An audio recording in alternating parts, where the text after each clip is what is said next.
saudaraku dalam Tuhan. Puji nama Tuhan, tiba saatnya kita mau mulai ibadah kita. Mari kita satukan hati kita, tunduk berdoa. Terima kasih Bapa, terima kasih ya Tuhan. Pada saat hari ini Tuhan, kami di rumah-rumah Tuhan berkumpul bersatu hati Bapa, mau memuji-Mu Tuhan, mau menyembah-Mu Tuhan. Kiranya Bapa, Roh Kudus-Mu memimpin dalam setiap ibadah kami Tuhan. Terima kasih Bapa. Kami percaya juga hadirat-Mu nyata dalam setiap rumah-rumah yang ada ya Bapa. Dalam nama Tuhan Yesus kami siap memuji menyembah Engkau. Haleluya.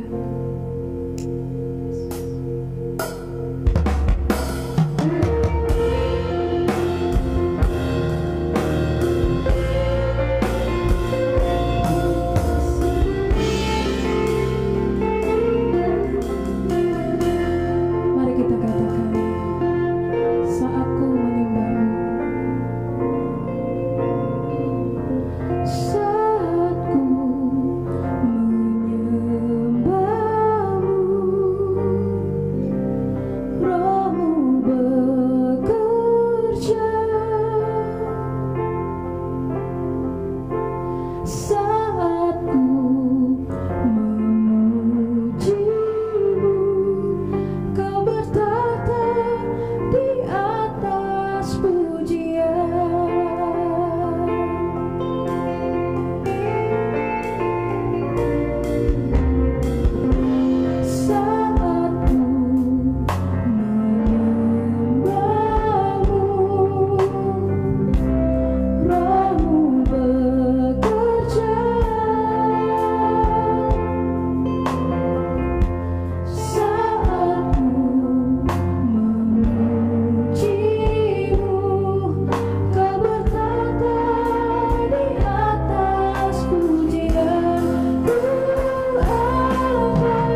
Bapa. Kami lepaskan damai Tuhan, kami lepaskan shalom buat bangsa Indonesia kami Tuhan.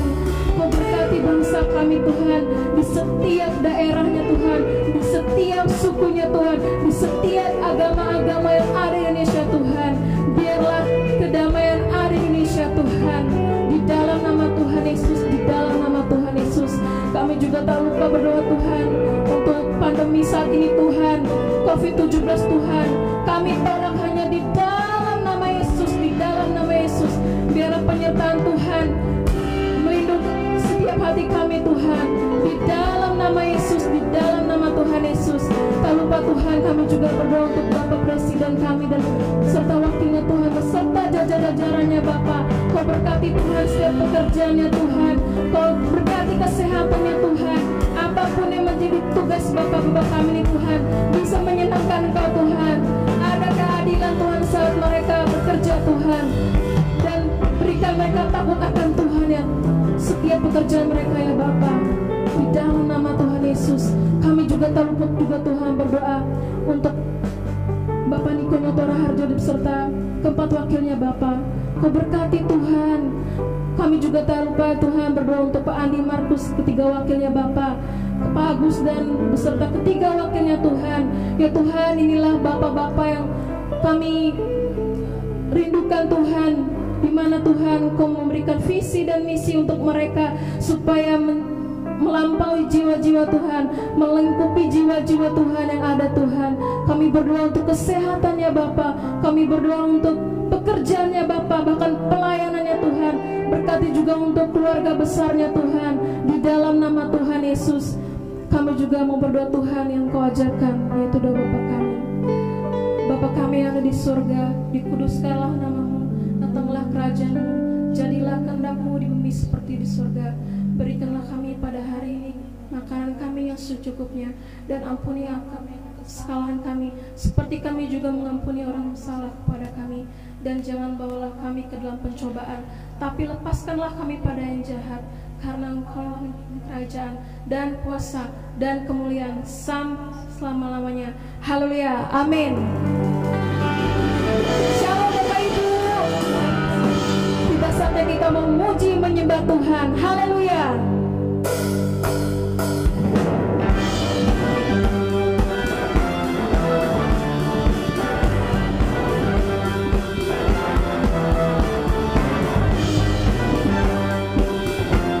Bersukacita untuk Tuhan.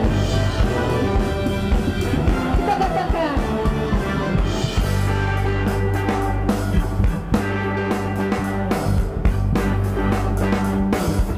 langit dan bumi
kasih Tuhan.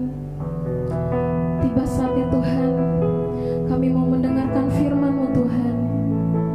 Biarlah firman-Mu menjadi rema dalam kehidupan kami Tuhan. Terima kasih Tuhan Yesus.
Mari kita berdoa. Tidak ada yang mustahil bagimu ya Tuhan. Di masa-masa di mana orang berkata sulit, kami bisa melihat penyertaan Tuhan, pemeliharaan Tuhan atas hidup kami. Sebentar kami akan mendengarkan firman-Mu yang berkuasa, yang mengubah hidup kami di dalam nama Tuhan Yesus. Yang siap mendengarkan firman sama-sama katakan amin. Shalom saudaraku, shalom.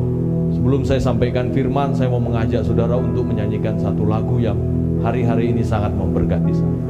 Mari saudara yang ada di rumah, sebelum kita mendengarkan firman boleh bangkit berdiri dan kita siapkan hati kita.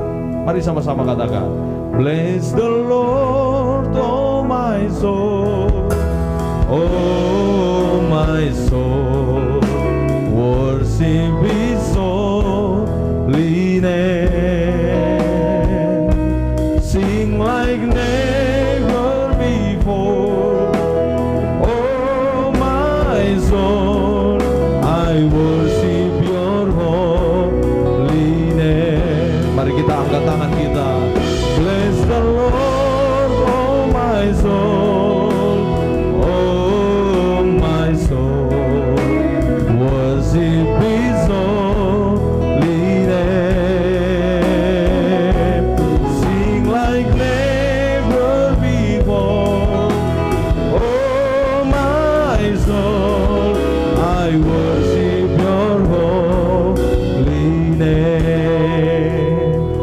diberkati, katakan amin. Silakan duduk Bapak Ibu Saudaraku. Hari ini saya akan bercerita dari Kolose pasal yang ketiga ayat yang pertama sampai yang kedua. Kolose pasal yang ketiga ayat yang pertama sampai yang kedua. Dan ini adalah teks Alkitab yang hari-hari ini banyak dikumandangkan atau disampaikan oleh hamba-hamba Tuhan melalui mimbar-mimbar gereja. Firman Tuhan berkata demikian, karena itu kalau kamu dibangkitkan bersama dengan Kristus, carilah perkara yang di atas, di mana Kristus ada, duduk di sebelah kanan Allah. Pikirkanlah perkara yang di atas, bukan yang di bumi. Oke, perhatikan baik teks ini ya saudaraku ya.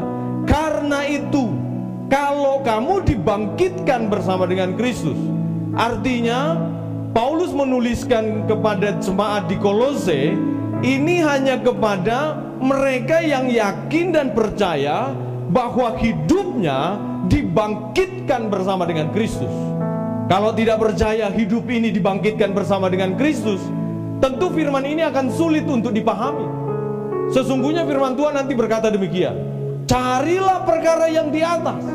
Nah, munculnya kalimat carilah perkara di atas menjadi sebuah pertanyaan besar. Contohnya begini, ada kebingungan akibat anjuran Paulus kepada jemaat di Kolose maupun kepada jemaat masa kini tentunya. Mengapa kita harus memikirkan perkara-perkara yang di atas? Kenapa? Kenapa kita justru tidak memikirkan perkara yang di bumi? Kenapa harus memikirkan perkara yang di atas sementara kita ada di bumi? Agak sedikit sulit kita menemukan hubungan antara anjuran Paulus dengan situasi yang real dalam kehidupan kita. Bukankah kita lebih baik sekarang memikirkan perkara-perkara di dunia? Bicara makan, minum, apalagi situasi pandemi sekarang, ekonomi, terus bicara apalagi kesehatan. Kenapa kita nggak memikirkan hal-hal yang di dunia saja? Kenapa kita seolah-olah seperti melupakan perkara dunia, kemudian dipaksa untuk memikirkan perkara yang di atas? Ini adalah pertanyaan penting bagi kita, saudara-saudaraku. Yang kedua, ada pertanyaan lagi begini, bukankah kita tinggal di bumi yang seharusnya memang memikirkan perkara di bumi? Yang ketiga, sekarang kita adalah Kristen. Apakah sudah tidak memikirkan semuanya itu? Nah, ini kan menjadi memunculkan kebingungan. Karena loh, kita jangan khotbah yang tinggi-tinggi aja, yang rendah-rendah, yang biasa saja.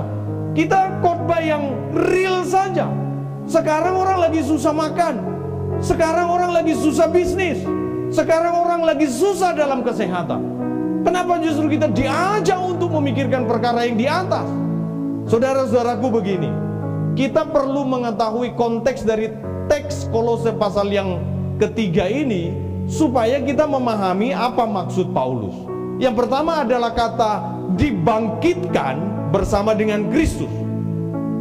Kata dibangkitkan bersama dengan Kristus di sini, Paulus ingin membuat satu identifikasi identitas. Jadi orang yang dibangkitkan bersama dengan Kristus itu tidak sebatas seremonial, tidak sebatas hanya kelompok-kelompok tertentu, tetapi ini bicara identitas kita. Siapa kita, dari mana kita berasal, dan untuk apa kita berada di dunia ini. Makanya jelas sekali, hanya untuk kepada mereka yang dibangkitkan bersama dengan Kristus. Yang mengerti katakan amin. Jadi kalau saudara tidak yakin dan percaya dibangkitkan bersama dengan Kristus, tentu apa yang disampaikan Paulus ini akan sulit dipahami. Kita akan pusing dengan situasi yang ada di depan mata kita. Kita tidak akan memusingkan hal-hal yang tidak kelihatan. Makanya waktu Tuhan Yesus berhadapan dengan orang Farisi, Yesus itu kan datang bukan membuat sesuatu semacam kekacauan, tidak. Tetapi dia datang membawa sesuatu yang baik dan yang benar, sehingga sesuatu yang tidak benar atau yang tidak baik itu menjadi terlihat kacau, saudara-saudaraku. Inilah yang diinginkan Paulus kepada jemaat di Kolose, bahwa kita ini identitasnya jelas. Orang-orang yang dibangkitkan bersama dengan Kristus. yang dibangkitkan bersama dengan Kristus. Katakan amin. Nah, ketika kita sudah selesai dibangkitkan bersama dengan Kristus, baru ada perintah. Perintahnya apa? Carilah perkara yang di atas, di mana Kristus ada. Ini dia. Kata carilah di sini, kalau kita pelajari tensisnya ya, saya tidak begitu hebat dalam berbahasa Inggris, tetapi kalau kita lihat tensisnya ini sebenarnya tidak lebih bisa bersifat present tense, tapi lebih mendekati kepada present continuous tense. Jadi sebuah peristiwa yang sedang dikerjakan dan masih terus dikerjakan. Jadi kata carilah perkara yang di atas itu bukan peristiwa yang selesai, tetapi sebuah peristiwa atau pekerjaan yang secara terus-menerus dikerjakan sampai hari ini, sampai nanti kita dibangkitkan bersama-sama dengan Kristus. Makanya perkara-perkara yang di atas itu adalah sesuatu yang paling penting, saudara-saudaraku. Perkara-perkara yang di atas itu adalah tujuan dari kekristenan kita ini. Apa itu perkara yang di atas? Tunggu dulu, saudara-saudaraku. Kita memahami dulu konteks dari teks Kolose ini supaya kita mengerti apa yang dimaksud dengan perkara yang di atas. Sama seperti seorang anak, Bapak Ibu Saudaraku. Kalau dia tidak tahu isi hati bapaknya, setiap perintah bapaknya itu pasti akan ditolak sama dia. Saya punya anak nih 4 tahun setengah. Setiap kali disuruh tidur siang, itu pasti alasannya banyak. Mau makan dulu lah, mau nyanyi dulu lah, tahu-tahu nanti puisi, 4,5 tahun nyanyi sembarang begitu. Karena yang dia lakukan itu adalah bukan tujuan utama. Tujuan utamanya itu adalah menolak perintah. Jadi kalau disuruh tidur siang, dia pasti nolak dengan berbagai alasan. Termasuk ketika ada perintah, carilah perkara yang di atas. Sesungguhnya banyak orang Kristen justru membuat banyak alasan untuk menolak perintah ini. Kita lebih senang untuk hal-hal yang sifatnya lahiriah, yang langsung. Contohnya, ya orang datang ke gereja supaya kaya, orang datang ke gereja supaya sehat, supaya sembuh, orang datang ke gereja supaya masalahnya selesai. Tidak salah, tapi itu bukan tujuan utama kita datang ke gereja. Yang mengerti katakan amin. Orang jadi Kristen supaya masuk surga, tidak salah. Memang kekristenan itu menjanjikan surga. Tapi kalau hanya sekadar untuk masuk surga, kemudian kita memaksakan diri menjadi seorang Kristen, itu yang membuat kekristenan ini menjadi tidak sesuai dengan apa yang Allah inginkan. Saudara-saudaraku, ini adalah perintah Tuhan. Yang mengerti katakan amin. Makanya kan lagu tadi sangat memberkati kita. Nah, sebelum saya lanjutkan firman Tuhan, kita nyanyi lagu yang sama. Bless the Lord, oh my soul, oh my soul, worship His holy name. Sing like never before, oh my soul, I worship your holy name. Sekali lagi. Bless the Lord, oh my soul, worship His holy name. Sing like never before, oh my soul, I worship your holy name. Yang diberkati katakan amin. Mari kita buka teks ayat yang kedua. Ayat yang kedua tadi berkata begini. Pikirkanlah perkara yang di atas, bukan yang di bumi. Nah, di sini adalah poin penting untuk memahami maksud ini. Kata pikirkan menggunakan istilah proneo. Proneo artinya memikirkan. Kata proneo ini juga bisa dikembangkan, diartikan seperti hidup yang sesuai atau sejiwa dengan sesuatu yang diyakini atau yang dijiwai. Sekali lagi saya bilang, proneo ini, hidup ini sejiwa dengan sesuatu yang dijiwai. Dengan kata lain, proneo ini bukan hanya sebatas kagum, tetapi sampai kepada sesuatu yang kita jiwai. Makanya memikirkan perkara yang di atas itu bukan hanya sekedar pikirkan sorga, nanti kalau mati kemana, apa yang kita kerjakan ini supaya kita diberi golden ticket masuk dalam kerajaan sorga, bukan. Tetapi memikirkan di sini, proneo di sini adalah kita ini menjiwai. Jadi benar-benar ada dalam pikiran dan perasaan kita, saudara-saudaraku. Ada dalam pikiran dan perasaan kita. Nah, kata pikirkanlah di sini ini juga bisa berarti present continuous tense, yang artinya dilakukan secara berulang dan ini terus dikerjakan dalam waktu-waktu sekarang ini. Terus dikerjakan. Nah, ini penting sekali saudara-saudaraku. Apa yang dipikirkan, nah ini dia. Bukan perkara yang di bumi tetapi yang di atas. Kita lihat dulu ya. Perkara yang di bumi itu artinya apa? Yang pertama, perkara di bumi itu adalah hal-hal yang berkaitan dengan ritual keagamaan. Itu perkara yang di bumi. Makanya ibadah yang benar itu sebenarnya bukan hanya sekedar seremonial. Ini namanya beribadah sama-sama, korporat, atau bahasa tetangga kita itu berjamaah. Tetapi ibadah itu yang mana? Ibadah itu adalah perbuatan kita setiap hari. Makanya pikirkan perkara yang di atas itu artinya begini. Pada waktu kita beribadah atau ibadah, yang ada di pikiran kita itu adalah firman Tuhan. Jangan berpikir ketika kita ada di dalam aktivitas gereja, inilah ibadah yang sesungguhnya. Oh, tentu tidak, saudara-saudaraku. Ibadah yang sesungguhnya itu adalah ketika kita keluar dari tempat ibadah ini, atau ketika saudara selesai dari ibadah online, atau teman-teman yang ada di sini selesai dari ibadah onsite. Ibadah yang sesungguhnya itu ketika kita tidak sedang melaksanakan aktivitas gereja. Nah, di sini akan dituntut masih tetap memikirkan perkara-perkara yang di atas kah? Atau justru kita seperti menghilangkan perkara yang di atas, kemudian fokus dengan perkara-perkara yang ada di bumi. Sesungguhnya saudara-saudaraku, Yesus pernah berkata, serigala punya liang, burung punya sarang, anak manusia tidak punya tempat meletakkan kepalanya.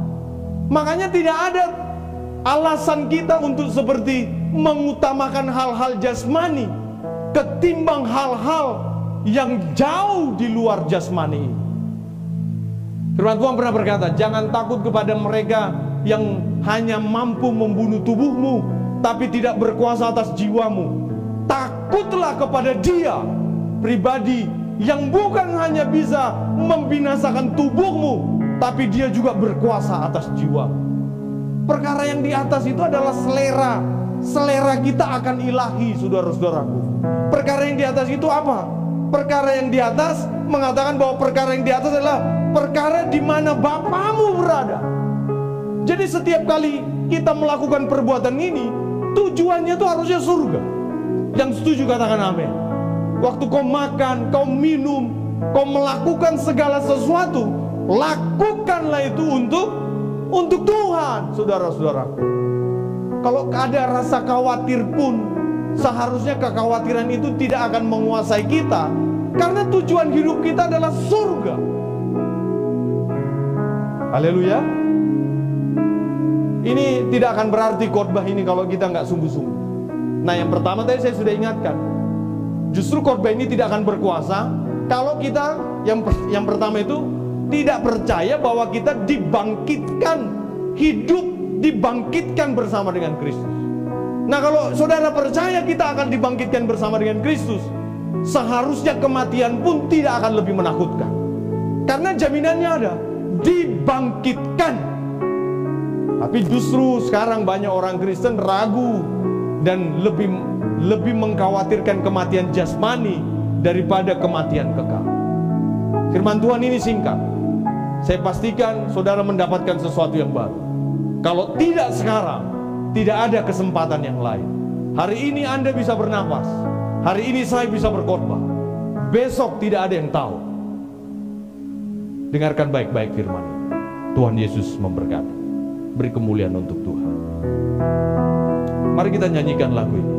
Bless the Lord, oh my soul, oh my soul, worship His holy name.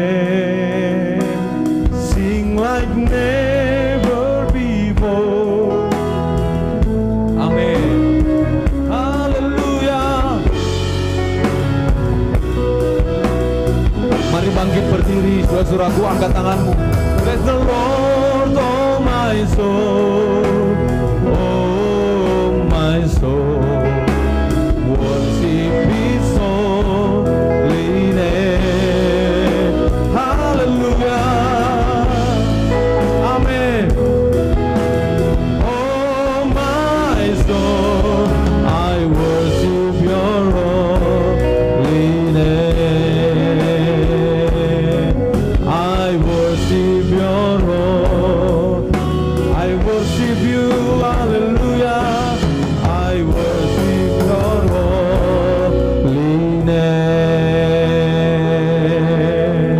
Mari angkat kedua tanganmu. Terima kasih buat firman Tuhan yang berkuasa atas hidup kami. Di dalam nama Tuhan Yesus, sama-sama kita katakan amin. Tuhan memberkati. In the darkness we were waiting, without hope, without light, till from heaven You came running. There was mercy in Your eyes, to fulfill the law and prophets.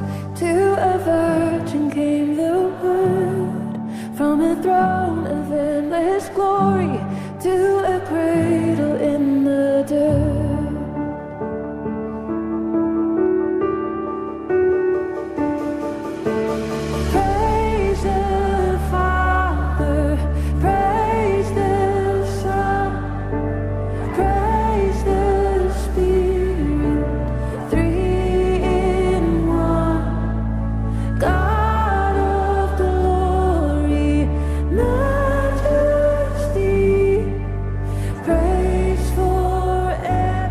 Tanganmu, terimalah berkat dari Tuhan. Berkat yang melimpah-limpah dari Allah Bapa di dalam Anak-Nya yang tunggal, Tuhan Yesus Kristus, serta penghiburan yang manis dari Roh Kudus menyertai kita mulai saat ini sampai kedatangan Tuhan Yesus yang kedua kali, bahkan sampai selama-lamanya.